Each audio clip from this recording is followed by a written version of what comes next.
दो आदमी और एक बकरा। दो आदमी एक बकरे के बारे में झगड़ा कर रहे थे।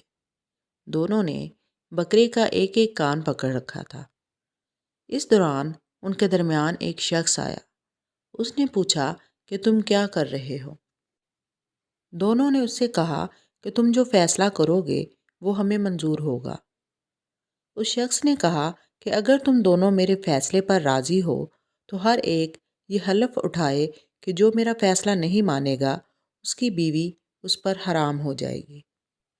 तो दोनों ने हलफ उठा लिया। फिर उस शख्स ने कहा कि इस बकरे के दोनों कान छोड़ दो। तो दोनों ने कान छोड़ दिए।